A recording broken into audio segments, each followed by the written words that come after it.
On passe aux questions de Manon. Vous allez voir pourquoi je rigole. Quel est ton idéal masculin en personnalité publique? Alors, j'aime bien celui qui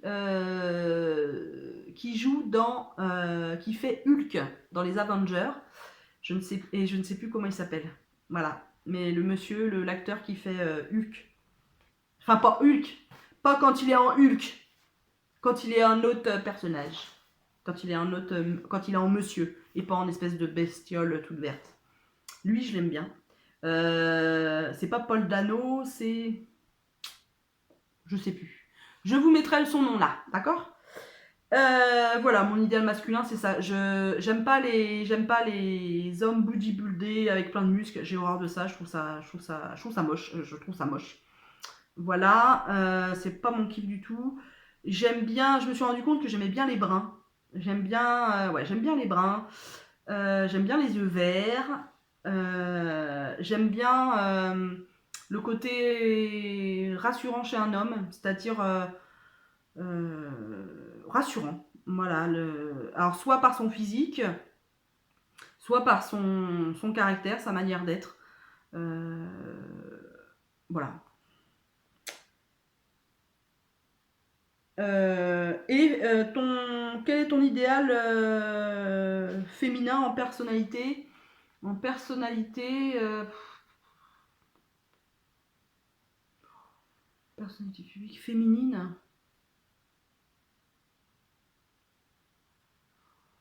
Bah, je sais pas. Je suis désolée, je suis pas très.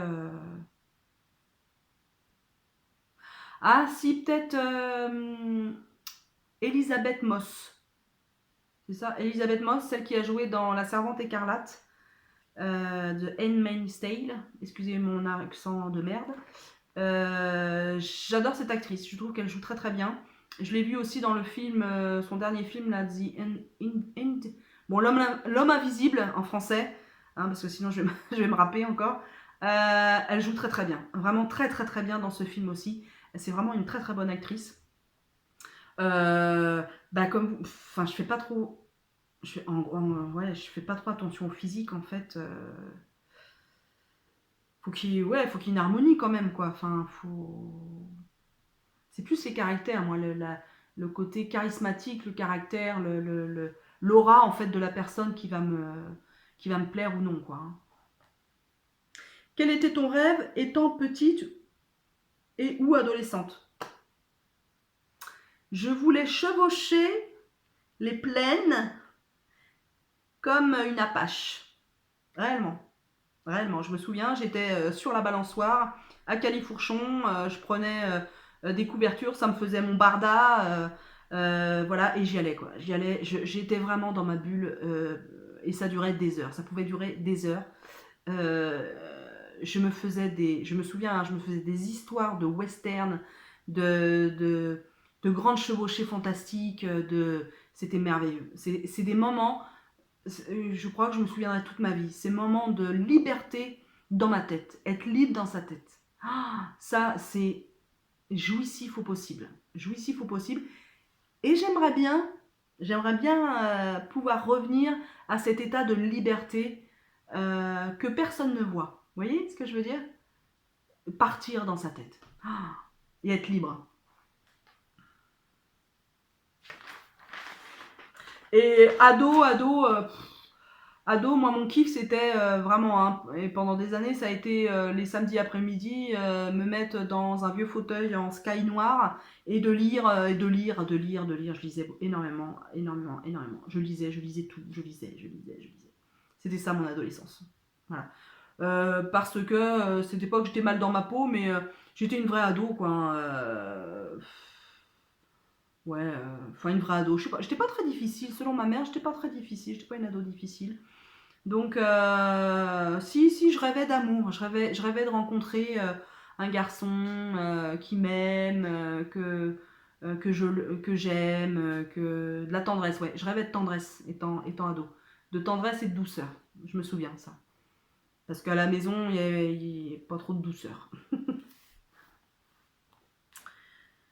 Quel pays as-tu visiter, quelles destinations te font rêver? Alors, j'ai visité l'Andalousie, ça m'a beaucoup plu. Voilà, c'était un voyage, le premier voyage qu'on a fait avec mon mari. On a fait un road trip, c'était super.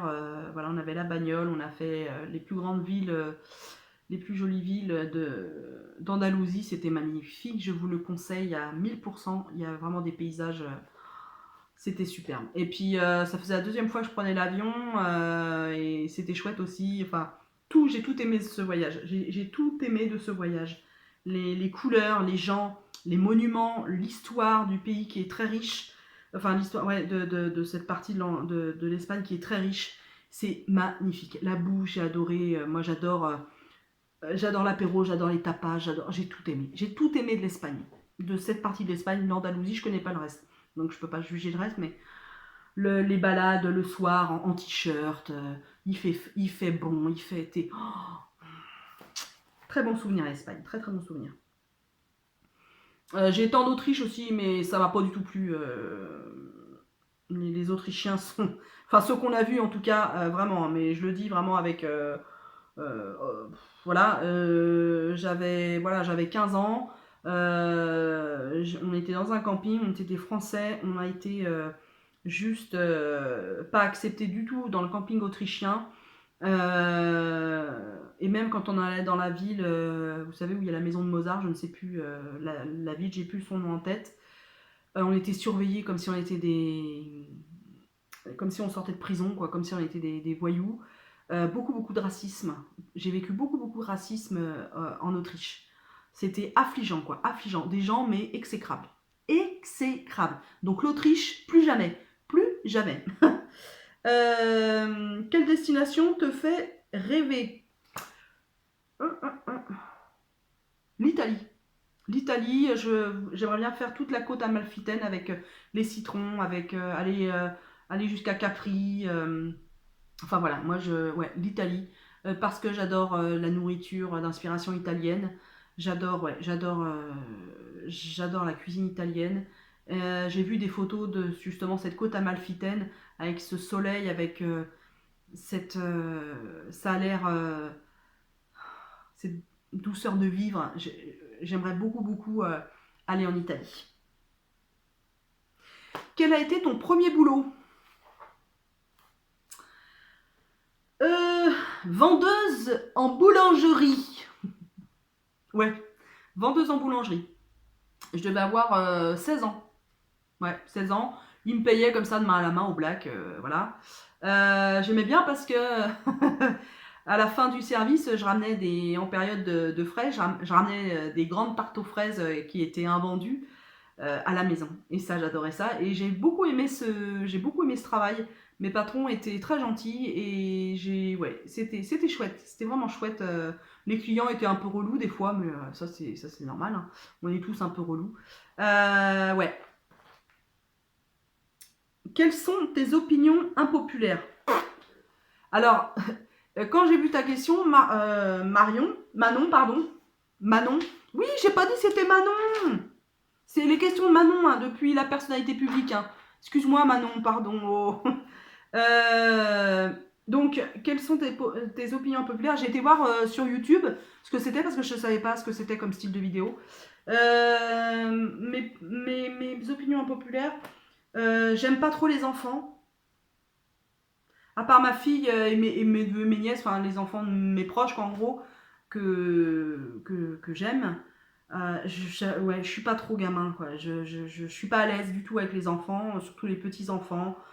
J'ai jamais aimé materner. Je- voilà. J'aime pas trop les enfants. Voilà, c'est une opinion impopulaire, ça. J'en dirai qu'une parce qu'on est déjà à 40 minutes de vidéo. En quoi aimerais-tu te réincarner? Alors en oiseau, non, parce que j'ai le vertige. En ver de terre, non, parce que je n'aime pas toucher la terre. J'aime vraiment pas ça. En oiseau, ouais, bah en oiseau non plus, enfin machin. Euh,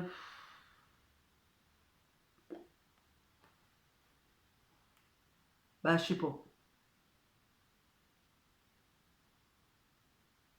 Peut-être en chat? En chat. Allez, on va dire en chat. Qu'est-ce qui te plaît le plus chez toi, intérieurement et physiquement? Alors, physiquement, très clairement, j'aime bien mes yeux.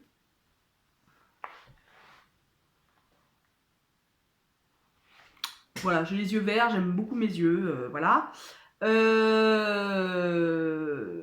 Voilà, et mes cheveux aussi. Bon, bah, là, faut pas en tenir compte parce que vous savez bien, je fais une cure de sébum comme tout le monde, hein. Je suis une vraie moutonne, donc bah, ils sont tout plaqués, bah, hein. Mais mes cheveux, j'aime beaucoup mes cheveux aussi. Intérieurement, qu'est-ce que j'aime bien? Bah, j'aime bien justement ce côté entier de moi. Voilà, j'aime bien ce côté entier. J'aime bien mon humour. Je me trouve drôle, je me fais rire. Ça permet aussi de prendre beaucoup de recul sur la vie aussi, des fois, sur les situations. Et puis, j'aime le côté... je sais apprécier comment dire, le côté poétique des choses, je crois. Ce côté où, ouais, à une époque, j'écrivais des poèmes. Enfin, je suis très rêveuse, côté rêveuse, voilà.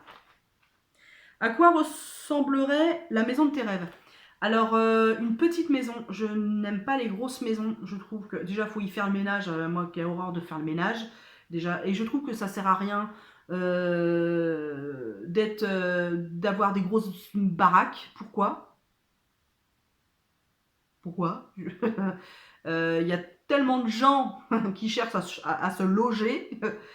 Pourquoi être... voilà, nous, on n'est plus que deux avec mon mari parce que ma fille vit chez son papa. Donc, elle est là que un week-end sur deux. Euh, je, je vois pas l'intérêt. Enfin, et puis, j'ai pas envie d'avoir une grande maison, ça m'intéresse pas.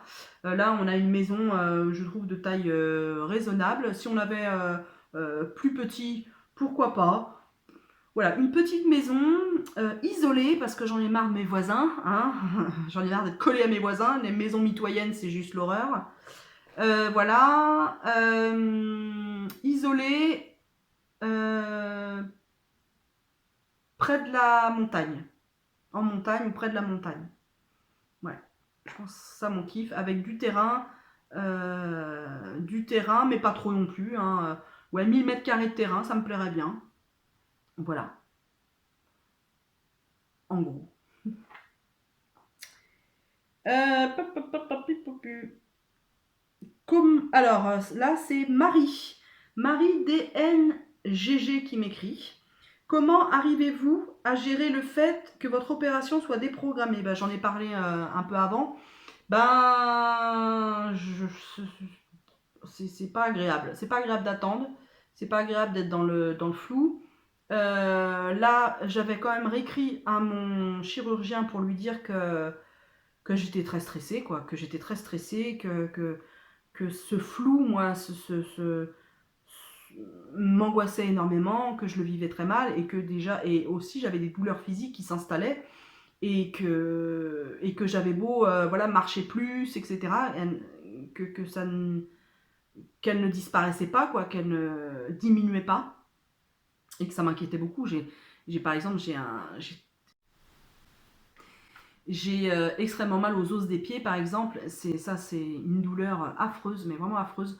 Donc je lui ai posé la question pour savoir si il avait une fourchette de temps en fait qui pourrait me permettre de me rassurer et de me dire que tout n'est pas perdu, mais que je comprenais très bien la période actuelle et qu'il y avait des gens qui devaient passer avant moi. Ça c'est indéniable.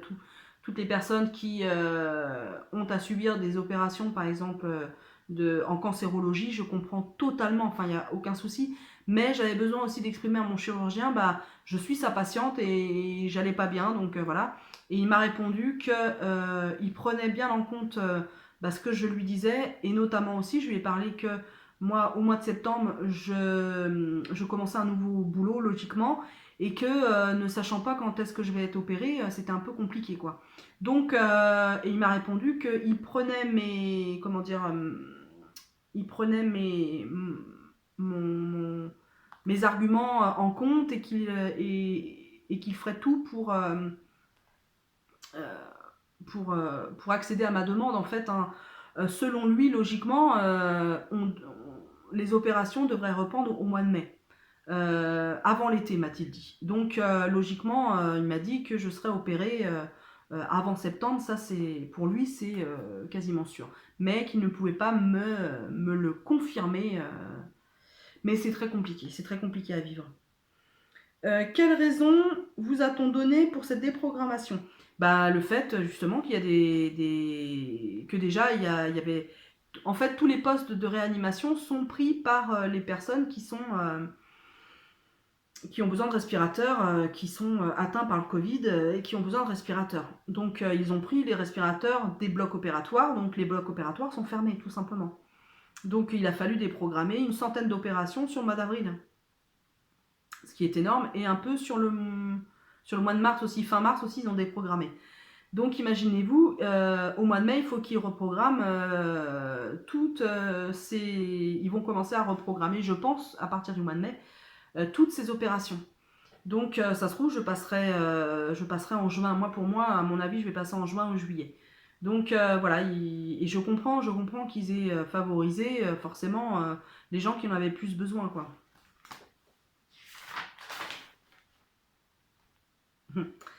Clémence, que j'embrasse.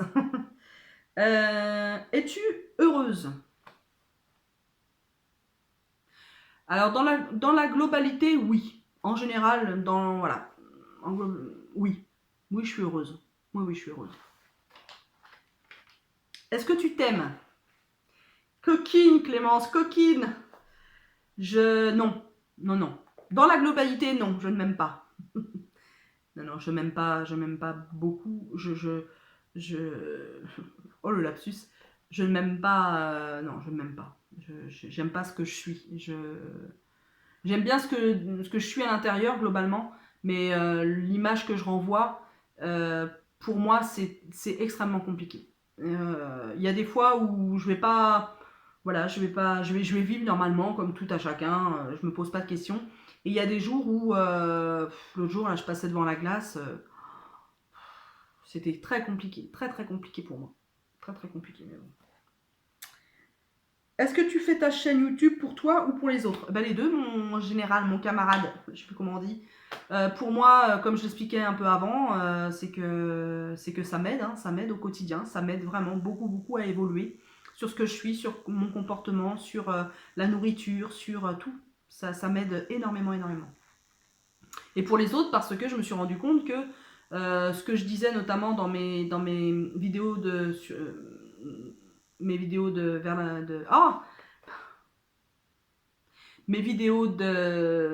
mon parcours vers la chirurgie bariatrique, ces vidéos parlaient à beaucoup de monde. Les thèmes que j'aborde parlent à pas mal de personnes et qui se retrouvent dans ce que je vis. Donc du coup, pour les autres. Et ce lien qu'on crée avec les gens qui me suivent, c'est vraiment un lien très précieux pour moi.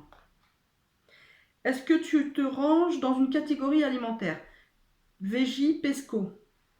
Oui, je suis végétarienne depuis 5 ou 6 ans maintenant. Bien que j'ai fait des écarts, voilà, des fois, quand on va au restaurant chinois notamment, il m'arrive de manger des crevettes. Voilà, je mange de temps en temps des crevettes. Ça fait très longtemps que je ne l'ai pas fait. Ça va être allez, 2 fois dans l'année, 1 fois dans l'année. Il y a des fois où voilà, je sais pas pourquoi j'ai envie de crevettes. Mais c'est con parce que c'est une envie fugace que je pourrais modérer. Ouais, souvent je culpabilise quand je fais ça parce que voilà quoi. Alors après, oui, c'est très peu dans l'année, ça va être 1 à 2 fois, mais voilà.